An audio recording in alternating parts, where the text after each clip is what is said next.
So good morning, good afternoon, and good evening for those joining our session today. Today's session will be about paying the living wage to workforce across the value chains. What are the solutions in a CS3D and in a CS3D world? We will discuss in more details with our speakers today. My name is Crystal Basil. I work as a business and rights consultant at Ksapa. In a little bit, Farid will tell us more about Ksapa as well. So I will be the moderator for the session today. But before I introduce the panelists and our discussion, just a few housekeeping rules for today. Please note that you're muted, and please choose the chat function. If you have any questions, we will have a Q&A in the end of the session. Your cameras are automatically switched off for bandwidth, and you're welcome to invite other participants as we go on in the discussion. Please feel free to use social media to reach out to us at ksapa.org. And I would like to note that the session is recorded, and it will be later shared on our page, and you could share it with your colleagues as well. So I'm joined today by the speakers, Amy Glassmeyer from, so I don't know if you want to jump the slides, Farid. Here we go. Amy Glassmeyer, founder of the Living Wage Institute, and Farid Badash, CEO of Ksapa. They will better introduce themselves and the respective organizations in just a few moments. But before we get to that, just very quickly on why we are having this discussion. So according to the ILO, the International Labour Organization, hundreds of millions of workers are still trapped in working poverty and do not earn enough to have a decent standard of living. So living wage and income is an enabling right, spilling over to improve health, education, and living conditions. Workers do not earn enough to meet the basic needs, which is what we will discuss more in this. We will discuss of how we calculate that, what are the challenges. Many even work excessive hours or accept conditions like of forced labor, or even put their children to work at the expense of an education. So the recent wave of inflation has dramatically impacted vulnerable workers, but what is also interesting is that we know that the CSRD today that is enforced in Europe requires that eligible companies disclose whether direct workforce as well as workforce in the value chain are operating above the living wage. So it's with this growing regulatory framework that sets the scene of today's discussion, which is what brings us to the Living Wage Institute. And Amy, I will hand over to you to quickly introduce yourself and your organization.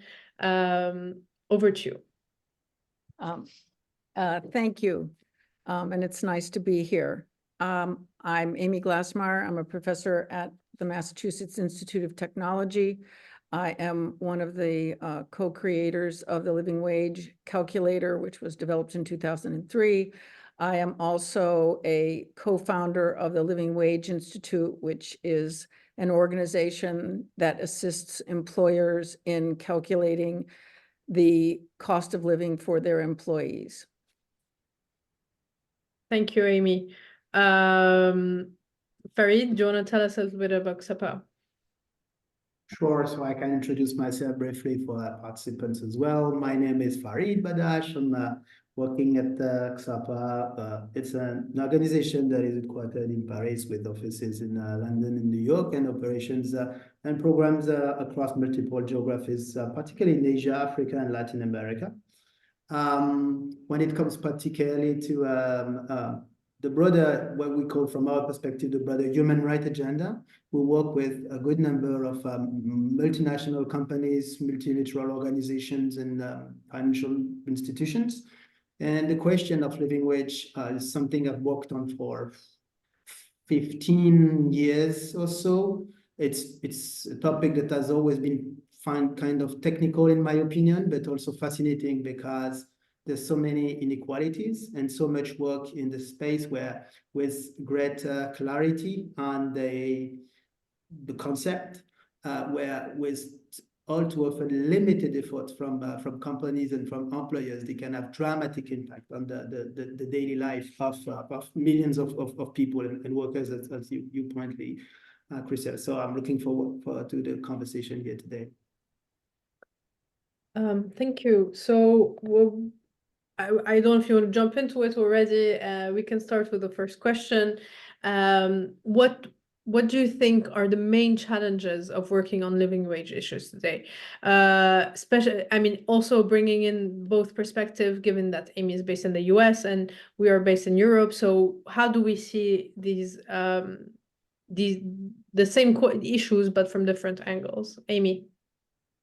Thank you. So I would say that the largest challenges today are ones that relate to measurement. And I say that measurement and awareness. And I say measurement because if you are going to use a calculated value, you need to have good inputs that actually represent the conditions that you think are important in people's lives.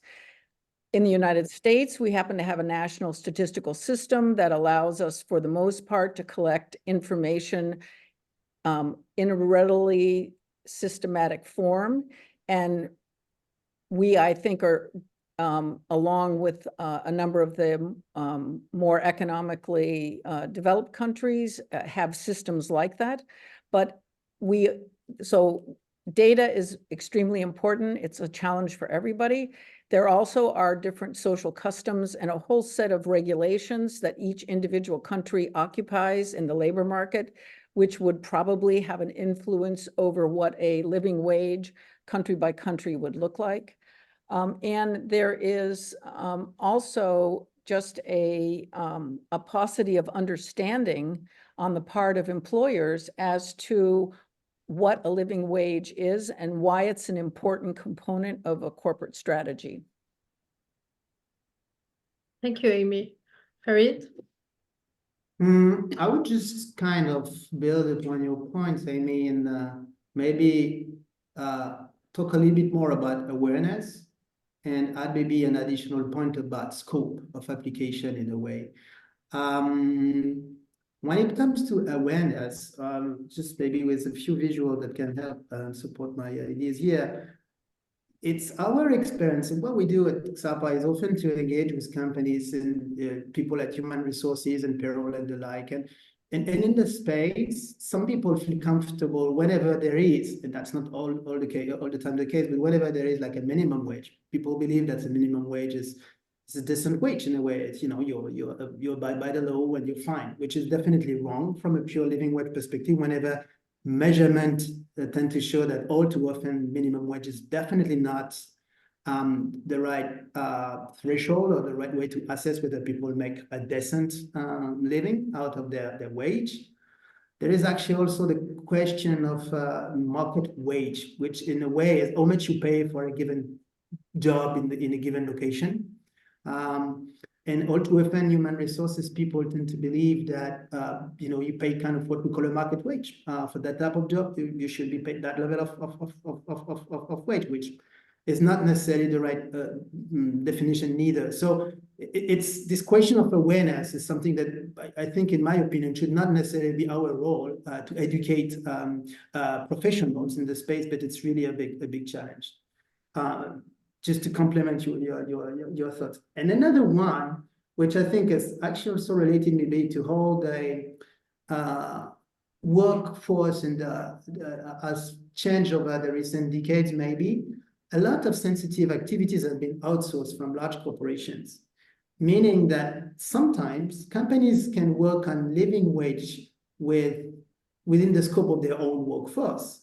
whereas most of the most sensitive segments of the workforce are outsourced to temporary workers, and also often contracted activities where a lot of hot spots can actually really lie in terms of insufficient access to living wage. In response, because here in this discussion, I'm kind of also providing a perspective with regulations and regulatory initiatives increasingly at stake in the European Union for companies across the globe, the US included for their workforce in the US. The CSRD is calling for assessment of living wage for workforce and for strategized contracted or supply chain or workers in the value chain. And I think that's a challenge to get back to the question, because too few companies that I can see are actually at the end of the day aware of living wage for their own workforce, although it should become increasingly just like kind of a standard practice.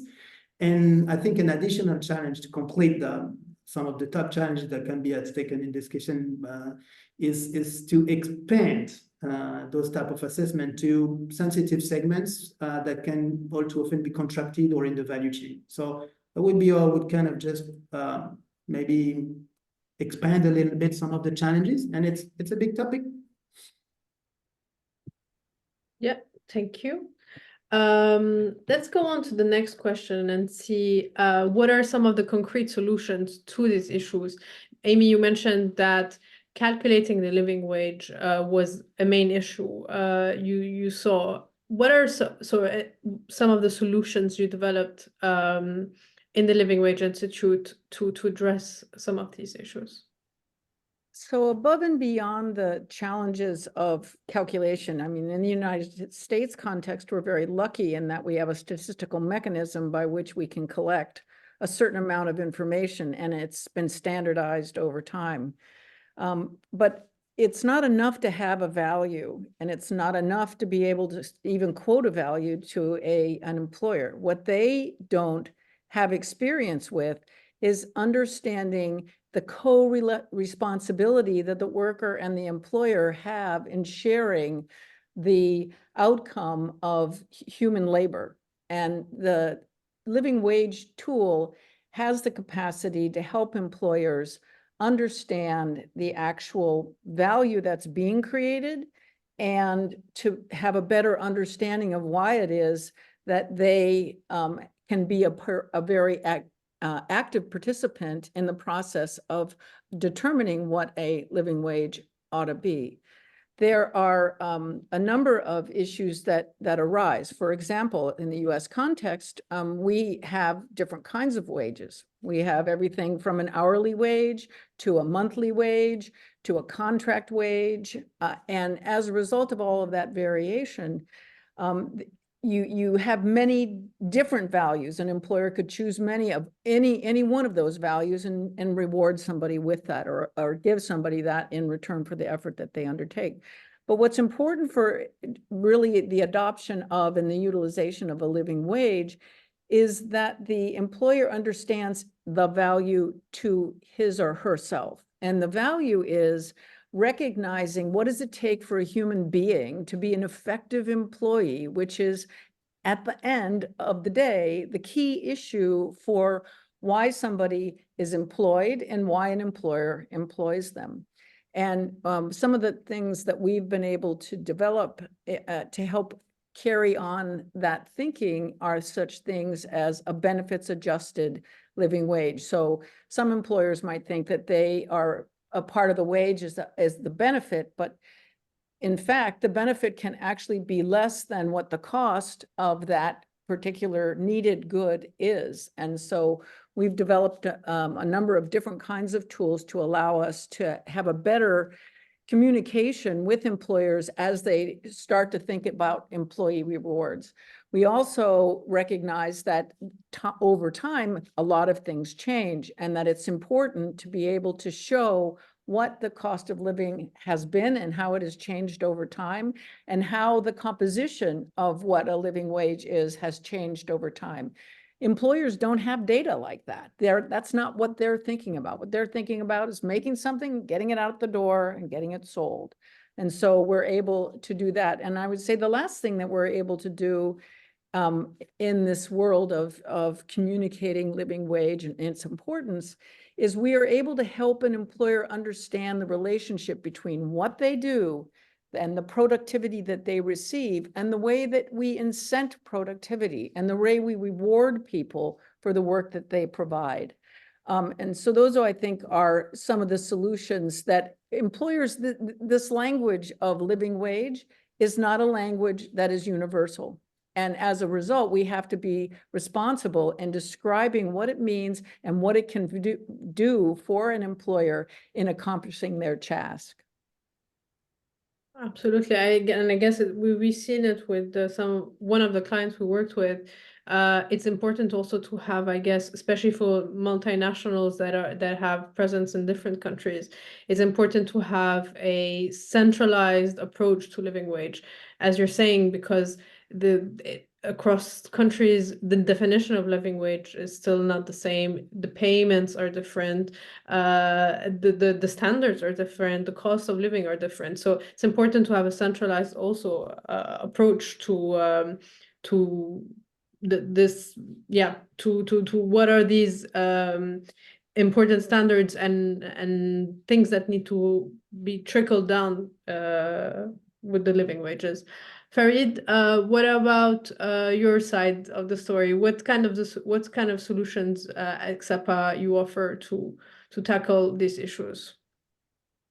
I mean, the first question is the collection of the rights, data, and thresholds. And actually, I must say that having practiced those discussions or those topics for more than a decade, I value significantly and extensively the quality of the work that you are doing, Amy, notably in the US, because the quality of the data and the information that is provided is significantly higher than what we have to work with across other geographies. I think it's a good starting point. And we're facing that because what we do, therefore, in response, so this is often some of the clients that are asking us to explore living wage across geographies. So basically, we do that across whatever geographies that with exception from a limited number of countries where it's just really, really not possible. Venezuela is a good example. There's just no macroeconomic data that is reliable. That said, we are trying, and it's not necessarily easy to align with employers and human resources with some information where we triangulate with multiple sources of data, the best kind of zone of what the living wage might mean in, let's say, Cambodia or Vietnam or wherever. Because in those geographies, the question of the quality of the data is really, really challenging. Therefore, we try to triangulate with as many sources as we can. We include some inflation. We face challenges like the fact that sometimes the data we can find have been dated back in 2 years or something, or they're not granular enough from the geography, but still, it's part of our job to try to kind of build best alignment we can on some kind of directional thresholds. So that's one thing we do.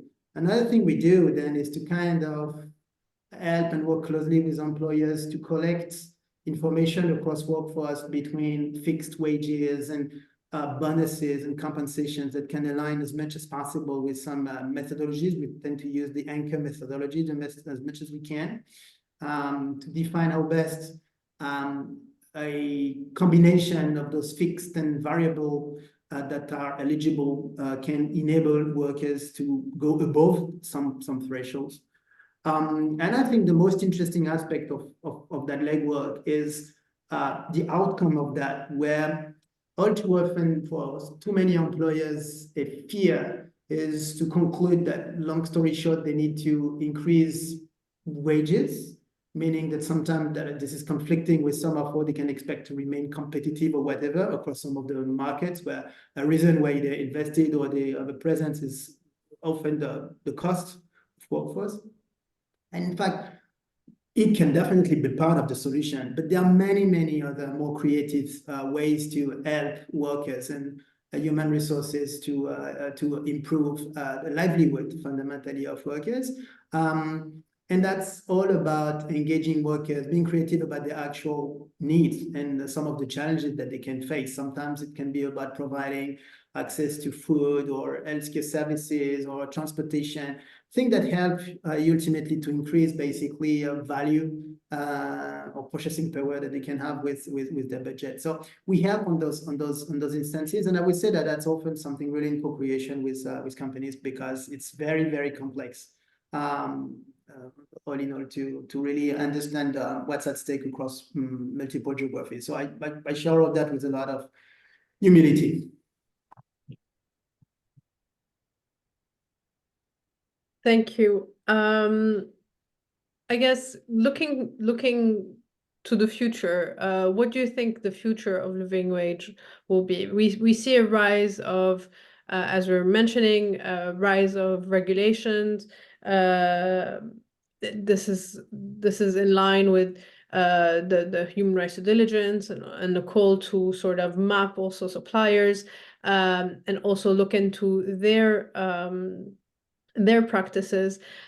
How do you think this is going? And I see there is a good number of companies in the audience.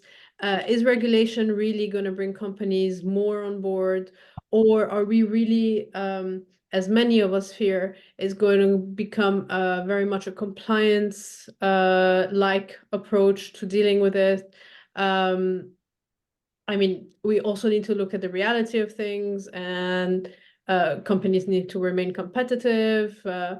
What do you think, Amy? Where are we going with this? So I would say that this is a really remarkable time.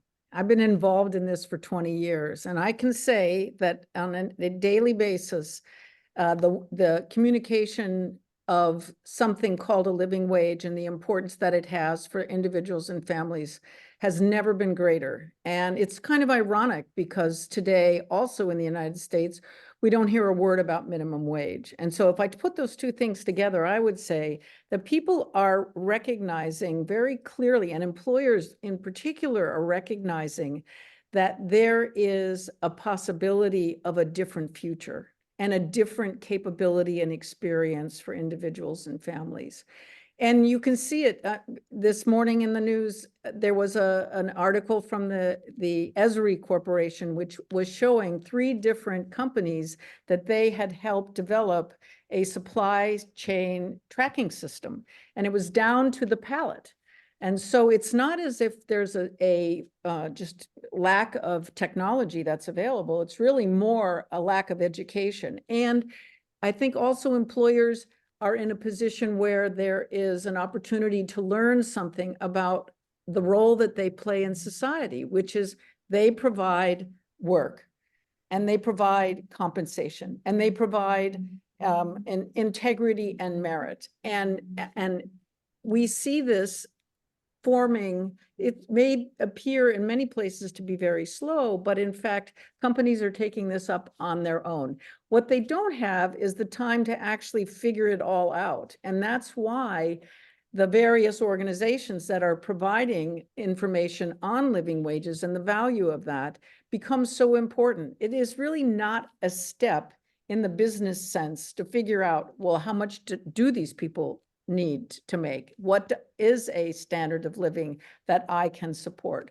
And I feel that more and more today, there's a recognition that it is possible to measure this. And if it's possible to measure this, then you can account for it. And eventually what you're going to find are leaders, and you're going to find followers. And I think we see that not only in the United States, but in the international realm, as well as even in, we've been able to estimate living wage values for places like Mexico City, and it requires a lot of on-the-ground analysis and observation. But once you get a benchmark, the benchmark can be incremented over time. You can begin to understand how you make changes. And I think we also have the opportunity to learn to facilitate the development of greater capabilities for the individual's life as a worker. So, you know, work today can be very dull, and it can be very dangerous, and it can be very dirty, but it also has an alternative future if we are capable of working and collaborating with an organization that has the information to know what the difference is between good, better, and best. I don't think that this is going to be only a regulatory issue. I think that employers today are trying to get ahead of the curve because they know when you get behind a regulation, it's an inevitable race and you're constantly running. So whereas if you start to establish the standards in your own organization and you actually ask your employees to help you develop the standards in your own organization, you have a much better chance of making this be something that can be a 1, 3, 5-year process than if all of a sudden somebody throws in a piece of legislation into Congress and it gets passed and then you have to implement it in a short period of time without a lot of background. So I'm pretty optimistic. This is not something that is going to go away. I think people are really pushing and they are rightfully articulating what's important to them. And their lives are, in certain cases, actually getting better. Thank you, Amy. We always need optimism. Farid, do you share Amy's view of the future? Partly, yes. I sometimes with this topic, I have the feeling that a dimension related to ensuring that the workforce is well paid with a good number of benefits coming out of it is something where it's kind of reinventing the wheel from what could have been said about the very same thing 1 century ago. So there is a little bit of that. I would say that if we say that some of the key stakeholders in the discussions are both employers and policymakers, I was part of, in fact, I developed an initiative with OECD called Business for Inclusive Growth that was kicked off at a G7 event in 2019. And at that time, of course, when you look at an agenda for what inclusive growth might include, living wage was definitely part of it. And what surprised me when I did that, and just connecting to the future, but I think it's related, is that several stakeholders, policymakers on the one hand, or employers on the other, and of course they were pretty committed, otherwise they would not be part in that type of journey. Although they were still kind of struggling with the concept of if you pay more, basically beyond, let's say, a minimum wage whenever possible,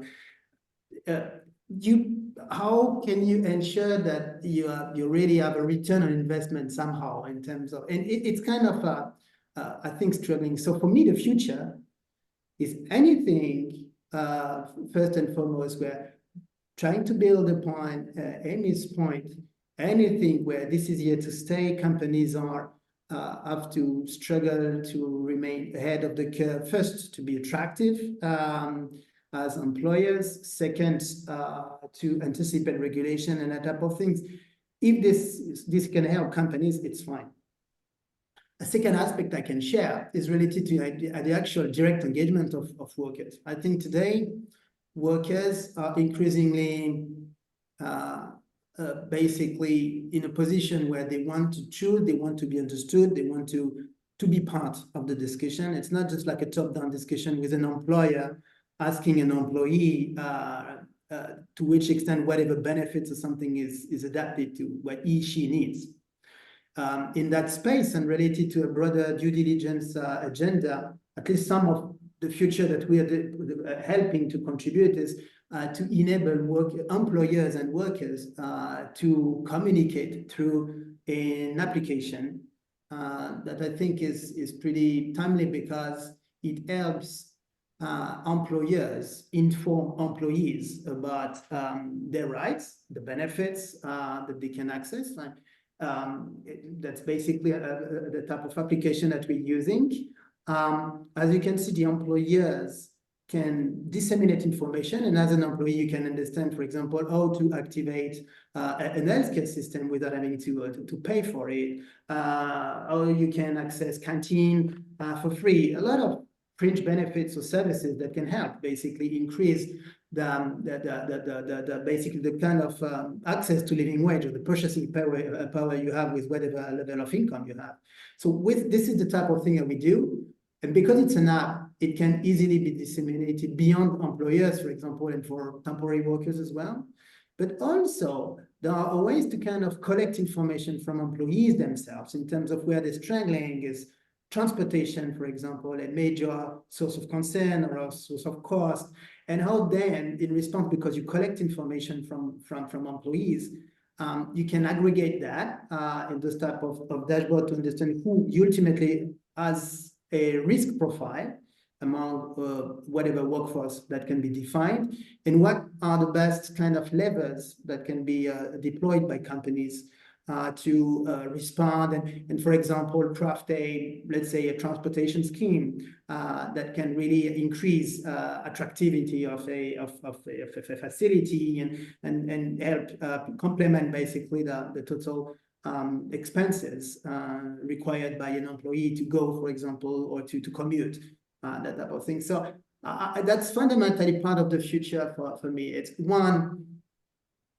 anything that can build greater alignment between policymakers, one, employers, two, and the business case, and two, the type of tools that the portfolio of tools, which altogether can ensure that there is a growing, ongoing conversation between employees and employers to first define thresholds, but second, I would say co-create somehow some of the solutions that are best fit in view of what employees and contractors and this type of workforce really need. So that would be my view on the topic. Thank you. I invite participants to pop in their questions to Amy and Farid in the chat box, or comments. It doesn't have to be just questions. So, and Farid, I don't know if you want to share the very quick poll, if you have a minute or so, just a very quick poll for the questions for the webinar.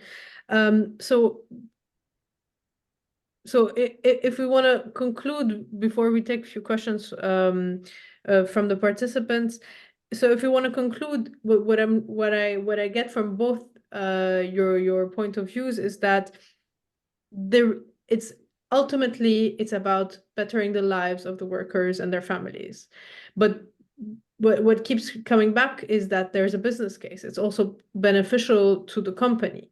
What I also took away is that it's about an education process. So it's not about just complying with regulation, etc., but it's about the company learning about its own workforce and suppliers, but also learning why living wage is paid, how it's paid, where it's paid, and really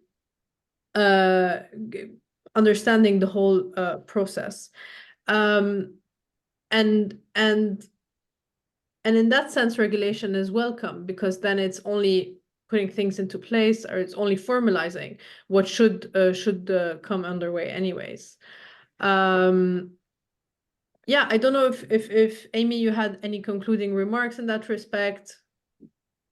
So I think that this is an unusual moment in which we have a lot of technology and a lot of information that we're not yet in a position to utilize, but it exists. For example, if you're in a factory and it's got any level of structure, you're going to see an RFID tag on it, which indicates what it is, where it came from, where it's going.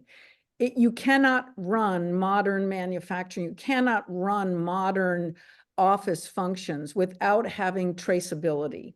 And really, in the last 20 years, that has changed dramatically. And it's going to enable not just the employer, but the employer and the employee to make better decisions, because they're not going to lose things. They're not going to send the wrong things to the wrong places. It's just a very different context, but it requires additional education. It requires rewards for education, and it also requires trust. employers have to trust employees, and employees have to feel valued, and they have to feel that they're trusted. And, you know, at different moments in the history of the world, we've had more and less of those set of feelings. But at this point, since we're increasingly being an integrated globe, we have to be capable of accounting and utilizing the tools that exist. And I think that employers themselves, if you've ever talked to an employer that's had a disaster on site, somebody cut their finger off or something blew up in a process, they don't feel good about that. Doesn't make them feel good. It's a terrible experience. And those are the kinds of things that are our responsibility to utilize the technology to actually eliminate those experiences. And all of that is about trust, education, and active participation. Thank you. Farid? Second, Amy's viewpoints. I would just add that I think this topic is important in view of the feeling that too many workers at risk of not making a living wage face this feeling that globalization does not work for them. The feeling that through globalization, workforce can be cheaper elsewhere, meaning that as a response, basically there can be multiple responses to that. But fundamentally, I think this discussion and the concept of living wage is a very practical, concrete, targeted way to work on the question of inequalities. So at the benefits fundamentally of employers as much as of policymakers somehow, because ultimately this topic is really at the core of why you don't work to be, you don't go to a factory or wherever to operate in poor conditions. You need to make fundamentally a living that helps face, you know, the day-to-day costs. It's a very, very, very important discussion. I'm just wondering why there are not more companies working on it. I mean, Amy, what's your view on that? What would be, in your opinion, for what you can see in the US, the penetration of the concept of living wage across, let's say, employers or companies that are conducting their own kind of homework in the space? It's like more like 5%, 10%? Or surprise me and tell me that it's significantly more, and I'd be just happy to hear that. So what I can say is that who I talk to investment organizations, I talk to individual employers, I talk to leaders in NGOs and various different types of organizations. And I will say that despite the fact that there is a sort of skepticism in some people's minds about socially responsible development, you actually find that the people inside the organization, they're trying to, this is like a new day for them. They all of a sudden feel like they can do well by doing good. And some employers, they're never going to get it. And that is the history of the world. But I am surprised at the number of organizations and the repeat narrative that is in popular press and in the business press about the fact that it doesn't have to be done improperly. It can be done properly. We have the tools now. 100 years ago, you couldn't count very much. Today, you can count almost anything. And once you can count something, you create accountability. And then the question is, do we trust people to actually use that for good? And my experience so far seems to be that it's a really different day. It's fair. It's true that, I mean, I've seen across some of our programs a lot of skepticism among employers, human resources and payroll people at the beginning with this type of project. But as soon as they understand the concept, they see some of the gaps they start to look at their position and the levers that they can have with their own job very differently. And generally speaking, I would say, not to say all the time, of course, there can be exceptions, but as a rule of thumb, there is this kind of journey where people, professionals in that space move from, not all of them, some embrace the project from the beginning, but there is some skepticism at the beginning, to a situation where there is strong alignment across that kind of community to say, well, let's work on it, let's do something. It's not necessarily at big cost, but there are huge benefits coming out of that. It's definitely, yeah, the journey in which those kind of professionals are whenever they start working on living wage. For policymakers, I don't know. Because policymakers are actually more skeptical, I think, and because it makes them have to work harder, and they have to make compromises that they haven't had to make before. And quite frankly, it's not clear to us whether or not they actually understand what we're talking about. So we have an education responsibility on their end.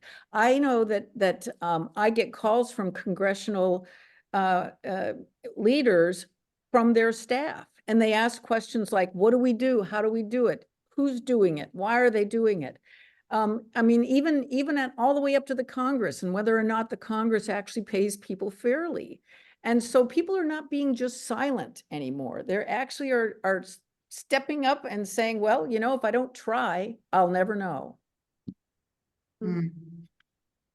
Yeah, no, that's interesting because, I mean, an argument that I've heard from policymakers has been that ultimately they are benchmarked, their location, geographies, or whatever is benchmarked by international investors or foreign investment. And in those type of benchmark schemes, they fear that increasing cost of workforce ultimately make their territory, country, whatever your county or anything, less attractive. Therefore, sometimes it's better at least to keep, for example, to not update minimum wages for decades, to remain fairly attractive. And that's the type of mindset, I think, that is completely wrong, because there is always, if you start playing that game, there is always another place that can, another location that can be cheaper than you. So that's, I don't think that's the right approach, but still, I can see that that's something that we can hear as a concern that is expressed. So any argument welcome, Amy, about that.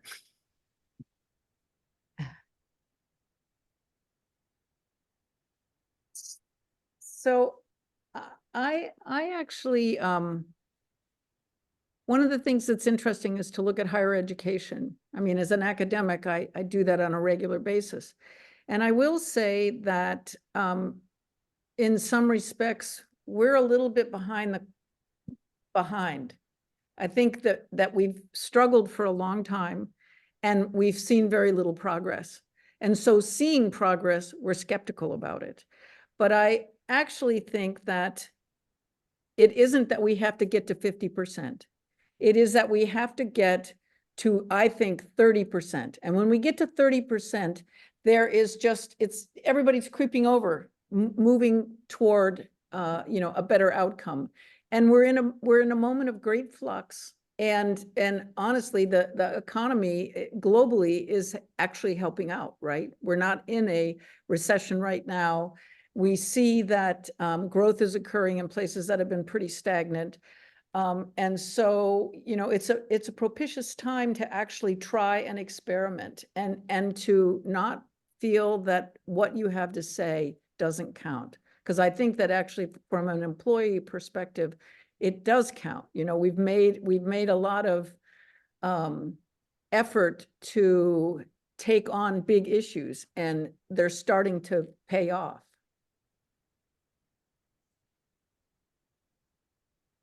Amy, would you direct some of our participants to particular research or courses that can help people navigate the concept and understand some of the, I would say, the benefits?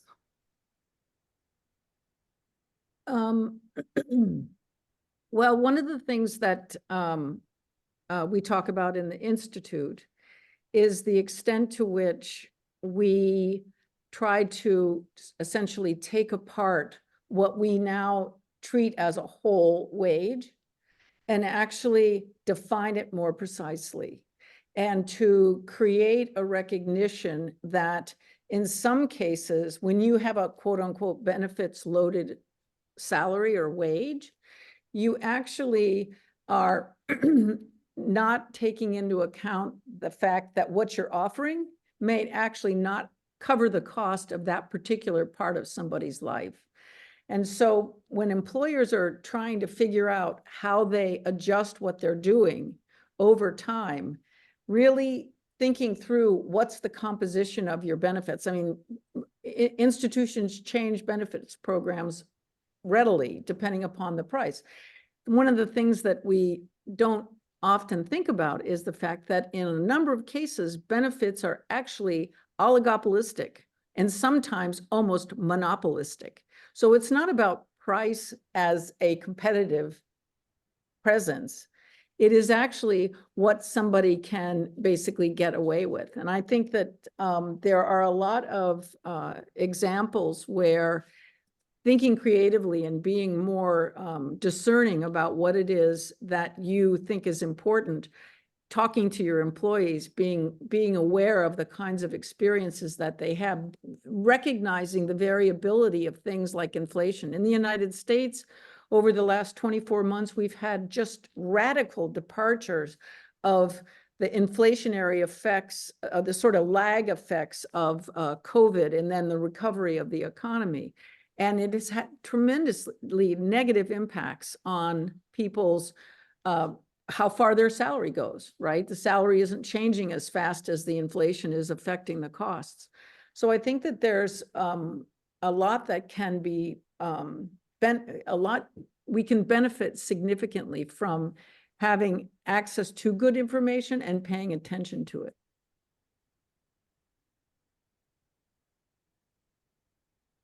Thank you.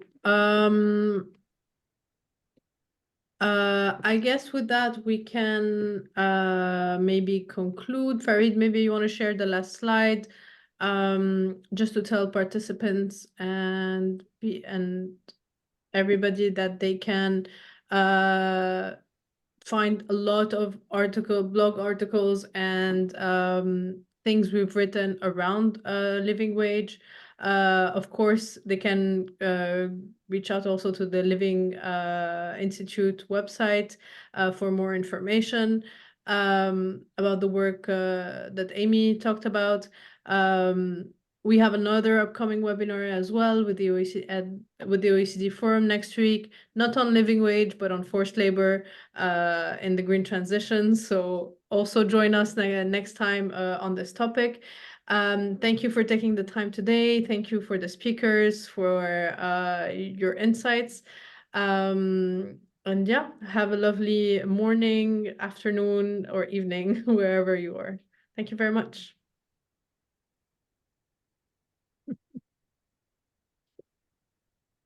Maybe, Amy, we can share a closing word as people are not all leaving. Any closing word? So what I would say is it's really wonderful to be here. It is so exciting to think that halfway around the world, 8 hours away from where I am here, that this conversation is taking place. You and I have been in the business of this topic for about 20 years each, and it's a lonely road that we originally traveled, but it's not a lonely road anymore. There's a lot of people that are thinking about this, and it's and I really feel that, I mean, one of the things that we set the Living Wage Institute up for was I couldn't handle the amount of traffic. There was just so many people with so many different questions. And it just made sense. It made sense to start standardizing things. It made sense to make tools that other people could use. It made sense to actually call your congressman and tell them what you think.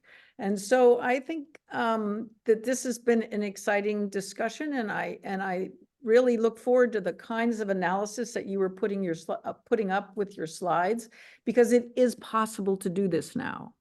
And we should take advantage of that. And we should try to, share little things we learn about, you know, complexities in one location versus sort of the ease of implementing in another location. And also recognizing that, you know, half the time I get people who call me and they already have done their calculations. Canada is a good example. They have highly localized living wage calculations, and they have little regional networks of people that are basically pushing wage rates up. And so I think this is an opportune time to have a conversation like this.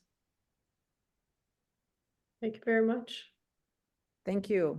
Yeah, thank you very much. I think we can leave the conversation here, and Amy, I'm sure that we'll be in touch with high pleasure. Well, enjoy the Olympics.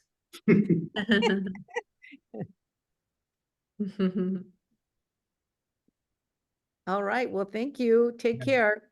Thank you. Thank you. Bye-bye. Bye.